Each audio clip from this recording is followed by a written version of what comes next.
Okay sir. నా పేరు బుడ్డు Veeraswamy sir. Rapur మండలం పినుపర్తి గ్రామం సార్ మాది. మాకు 1999లో మాకు ప్రభుత్వం తరఫున ఏంటంటే మేము డబ్బులు ఖర్చు పెట్టుకొని పట్టాలు చేయించుకున్నాం. అప్పటికి బుడ్డు పెద్ద వీరాస్వామి అనే మా అన్న గ్రామంలో లేడు. అప్పుడు మేము నలుగురం కలిసి పట్టాలు చేయించుకొని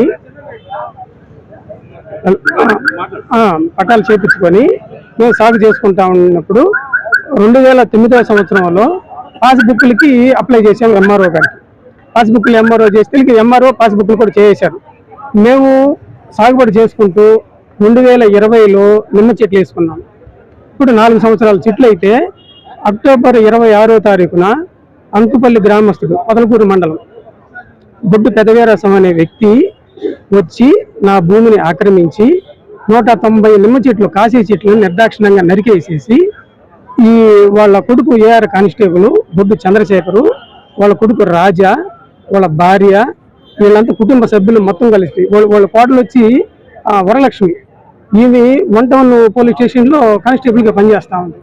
ఈమె ప్రతి ఒక్కరికి ఫోన్లు చేసి బెదిరించడం, ఎస్ఐ గారికి కూడా ఫోన్లు చేసి చెప్పేసింది, ఎంఆర్ఓ గారికి చేసింది. ఇప్పుడు రాజకీయ నాయకులను ఉపయోగించేసి చాలా ఇబ్బందికరమైన పరిస్థితులు సృష్టిస్తులకి నేను ఎంఆర్ఓ గారి దగ్గరకు పోయి ఏం సార్ ఇది సమస్య అని అడిగితేకి ఎంఆర్ఓ గారు ఏంటంటే మొత్తం పరిశీలించేసి నీది పట్టా నీదేను, ఇబ్బంది లేదు, నేను వాళ్ళని పిలిపించి చెప్తానని చెప్పానని తెలికి మన ఎస్ఐ గారికి చెప్పడం జరిగింది.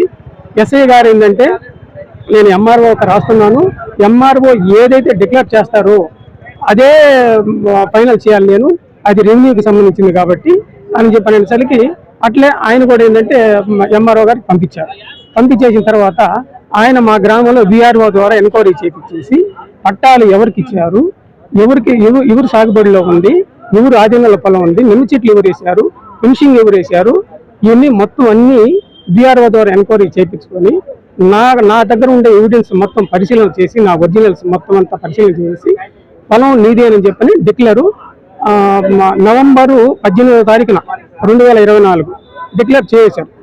చేసిన తర్వాత ఏంటంటే వీళ్ళు మళ్ళీ పొలం దగ్గరకు వచ్చారు. ఎందుకని మీరు మళ్ళీ డిక్లేర్ చేశారు కదా ఎంఆర్ఓ గారు, మళ్ళీ మీరు ఎందుకు పొలం దగ్గరకు వస్తున్నారు, నేను ఇబ్బంది పెడుతున్నారు అని చెప్పి నేను అడగడం జరిగితే అప్పుడు వాళ్ళు ఏంటంటే ఎంఆర్ఓ చెప్తే సరిపోతే కలెక్టర్ మాకు ఆర్డర్ ఇస్తున్నారు, మమ్మల్ని చేసుకోమని చెప్పారు, కావాలంటే పోయి కలెక్టర్కి చెప్పుకోమని చెప్పారని ఏఆర్ కానిస్టేబుల్ వీళ్ళంతా బుడ్డి చంద్రశేఖర్, ఏఆర్ కానిస్టేబుల్ బుడ్డి చంద్రశేఖర్ వీళ్ళు ఏంటంటే నువ్వు ఎవరు చెప్పుకుంటే చెప్పుకోమని చెప్పనేసరికి నేను మళ్ళా ఎస్ఐ గారి దగ్గరికి పోవడం జరిగింది. అవునంటే ఇప్పుడు బుడ్డు పెద్ద వీరాస్వామిని వాళ్ళ భార్యని ఇద్దరిని ఎస్ఐ గారు పిలిచి ఎంఆర్ఓ దగ్గరికి తీసుకుపోయేసి పొలము చిన్న వీరాస్వామిగా అంటే వాళ్ళ తమ్ముడిగా డిక్లేర్ చేసింది కాబట్టి మీరు పొలం దగ్గరికి వెళ్ళొద్దు, అలాగాని వెళ్ళిన పక్షంలో 2 లక్షల రూపాయలు జరిమానా, ఈ 6 నెలలు జైలు శిక్ష తప్పకుండా పడిపోద్ది, మీరు ఎట్టి పరిస్థితుల్లో పొలం దగ్గరికి వెళ్ళొద్దు అని చెప్పారని వాళ్ళకి చెప్పడం జరిగింది. వాళ్ళ చేత సంతకాలు కూడా తీసుకున్నారు. మేము వాళ్ళతో గొడవ పడని మేము కూడా సంతకాలు పెట్టాం. ఆ మరుసటి రోజే నేను నా పొలంలో మినుము వేసుకున్న పంటని నేను కోపించుకోవడానికి గుళ్ళలు తీసుకుపోతే బుడ్డు వీరాస్వామి, అతని భార్య, అతని కొడుకు చిన్న కొడుకు రాజా వీళ్ళు వచ్చేసి కోసేదానికి లేదు, పొలం మాది, కోర్టులో ఉంది అని చెప్పారంటే కూలి వాళ్ళని మమ్మల్ని బెదిరించేసి అని ఆపేసేసాడు. దాన్ని మేము వీడియో కూడా తీసి పెట్టున్నాం. ఆ తర్వాత ఏంటంటే మళ్ళీ ఎస్ఐ గారికి ఫోన్ చేశాం. చేస్తే వాళ్ళు ఎస్ఐ గారు కానిస్టేబుల్ పంపించేసి వాళ్ళని పంపించేయడం జరిగింది. పంపించేసిన తర్వాత కూడా ఏంటంటే మళ్ళా మరుసటి రోజు నేను మళ్ళీ కూలీని తీసుకుపోయేసి పంట నూర్పిడి చేయించుకోవడానికి మేము తీసుకొని పోయే సమయంలో ఈ ఏఆర్ కానిస్టేబుల్ బుడ్డి చంద్రశేఖరు, అతని తండ్రి బుడ్డు పెద్ద వీరాస్వామి, అతని తమ్ముడు వచ్చి బుడ్డు రాజా, వీళ్ళు ముగ్గురు వచ్చి నాకు 144 సెక్షన్ ఇక్కడ ఉంది, కలెక్టర్ గారు నాకు ఆర్డర్ ఇచ్చున్నారు, మీరు ఎట్టి పరిస్థితుల్లో పొలం కానీ దిగిందంటే మిమ్మల్ని పోలీస్ స్టేషన్ చుట్టూ కోర్టు చుట్టూ తిప్పుతాను, మీరు మర్యాదగా వెళ్ళిపోండి అని చెప్పడంతో ఈ బుడ్డి చంద్రశేఖర్ ఏఆర్ కానిస్టేబుల్ కూలోళ్ళని అనేసరికి వాళ్ళు భయపడేసి రోడ్డు మీదకి వచ్చేసారు. నేనేంటంటే 144 సెక్షన్ అన్నప్పుడు ఈ రాపూర్కి సంబంధించిన పోలీసులు రావాలి కదా ఇక్కడికి, నువ్వెందుకు వచ్చావని చెప్పి నేను అడిగితే, నువ్వు కావాలంటే కలెక్టర్ గారిని కనుక్కోమని చెప్పి అన్నాడు. అనేసరికి నేను వెంటనే ఎంఆర్ఓ గారికి ఫోన్ చేశాను స్పాట్లోనే.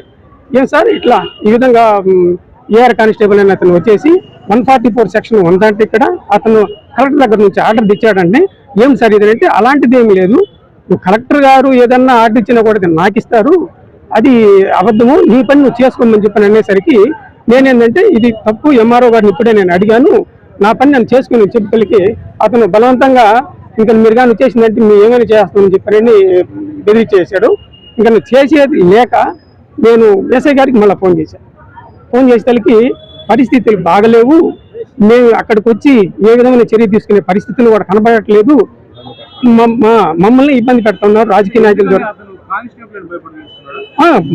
ఏఆర్ కానిస్టేబుల్ అనే అతను ఏంటంటే పలుకుబడిన వ్యక్తుల ద్వారా బాగా ప్రభావితం చేస్తున్నాడు పోలీస్ డిపార్ట్మెంట్ని కూడా. అప్పుడు కాబట్టి ఎస్ఐ గారు ఏం చెప్పారు, అతను కనీసము చర్య తీసుకోవడానికి భయపడుతూ ఎస్ఐ గారు, రాపూర్ ఎస్ఐ గారు చర్య, అతను నాకు న్యాయం నా వైపు ఉందని సంబంధం, నాకు పొలానికి అతనికి ఎలాంటి సంబంధం లేదు. అసలు పొలం అసలు ఏ రోజు కూడా అతను చూడాల, ఏ రోజు కూడా వచ్చిన సందర్భం కూడా లేదు. ఆ భూమి అసలు ఎక్కడుండేది కూడా వాళ్ళకి తెలియదు. చెట్లు ఏ విధమైన సంబంధం లేదు అతనికి. అసలు వాళ్ళకి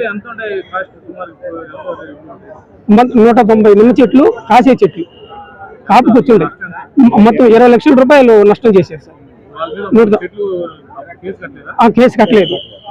డిఎస్పీ గారు, నేను ఎస్పీ గారికి గ్రీవెన్స్ డేలో అక్టోబర్ 28వ తారీఖున ఇస్తే అప్పుడు నేను ఆత్మకు డిఎస్పీ గారికి రాస్తానని చెప్పి రాశాను. రాసిన తర్వాత ఏంటంటే సిఐ గారు మమ్మల్ని పిలవనిపారు, కేసు కట్టలేదు. అప్పుడు మళ్ళీ రెండోసారి పోయా ఎస్పీ దగ్గరికి, పోలీసులకి.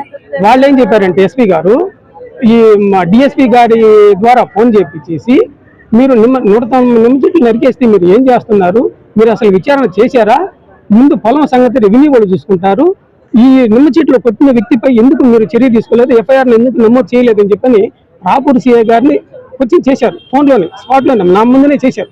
చేస్తే సార్ నిమ్మ చెట్లు కొట్టేసిన విషయం నాకైతే తెలియదు, కాబట్టి విచారణ చేసి ఖచ్చితంగా అతని మీద చర్య తీసుకుంటానని చెప్పి అన్నారు. ఆల్రెడీగా అతని దగ్గర దృష్టికి పోయి ఉంది. నేను పంపించిన ఎస్పీ గారి అర్జీ రాసి ఉంది, పూర్తిగా రాసి ఉంది. అక్కడికి నేను ఇచ్చేస్తున్నాను. కానీ సిఐ గారు కూడా మాకు న్యాయం కావాల్సింది ఏంటంటే, ఈ ఫీల్డ్ అసిస్టెంట్ ద్వారా ఏదైతే నాకు అన్యాయం జరిగిందో, ఈ ఫీల్డ్ అసిస్టెంట్ మీద అసలు సూత్రధారి ప్రధాన కారకుడు జంగం పెంచిలయ్య, మాజీ ఫీల్డ్ అసిస్టెంట్, ఇప్పుడు అతను తీసేశారు. నా పొలంలో అక్రమాలకు పాల్పడినందుకు నేను అతని మీద కంప్లైంట్ ఇచ్చా. పీడీ గారికి నేను కంప్లైంట్ అప్పుడు కూడా ఏంటంటే 2023 4వ తేదీ 9వ నెల ఆ రోజు పెట్టిన తర్వాత అతను చేసిన తప్పులన్నీ నిర్ధారణ చేసేసరికి గవర్నమెంట్ అతన్ని సస్పెండ్ చేసేసింది. అప్పుడు దాన్ని దృష్టిలో పెట్టుకొని వాళ్ళు ఈ బొడ్డి చంద్రశేఖర్, ఏఆర్ కానిస్టేబుల్ అయిన బొడ్డి చంద్రశేఖర్ని ఇతను కన్సల్ట్ చేసి వాళ్ళిద్దరు కలిసి, మీ నాన్న పేరు కూడా వీరాస్వామి కదా, ఆ పేరుతో వచ్చేసి మీరు కానీ దూరిందంటే నేను ఇక్కడ అన్ని చూసుకుంటాను చేశారు. అతను ఏంటంటే సార్, అతను ఏంటంటే బొడ్డు పెద్ద వీరాస్వామి పినిపెర్తిలో అతను మామూలుగా రేషన్ కార్డు కానీ రేషన్ కార్డు పరంగా ప్రతి ఒక్క రికార్డు పరంగా ఏంటంటే బొడ్డు పెద్ద వీరాస్వామి అంటుపల్లి గ్రామం పోయేసి 96లో పోయేసి వీరాస్వామిగా మార్చుకున్నాడు. అతని ఆధార్ కార్డు కానీ అతని రేషన్ కార్డు కానీ ప్రతి ఒక్కటి అంటుపల్లి గ్రామానికి చెందిందే కానీ పినిపర్తికి సంబంధించింది ఏ ఎవిడెన్స్ వీరాస్వామిగా లేనే లేదు. మొత్తం అన్ని పరిశీలన చేసి నిర్ణయం తీసుకున్నాం. మేము ఎస్పీ గారికి కంప్లీట్ చేసాము, కలెక్టర్ గారికి కంప్లీట్ చేసాము. అక్టోబర్ 26వ తారీఖున నా నిమ్మ చెట్లు నరికేసినప్పుడు కలెక్టర్ గారికి కంప్లైంట్ చేస్తే ఆ కలెక్టర్ గారు ఏంటంటే రెవెన్యూ వాళ్ళకి చెప్పిన తర్వాత ఎంఆర్ఓ ఏమో చేశారు, ఏది ఎంక్వైరీ చేసి నా పనులు డిక్లేర్ చేశారు. కానీ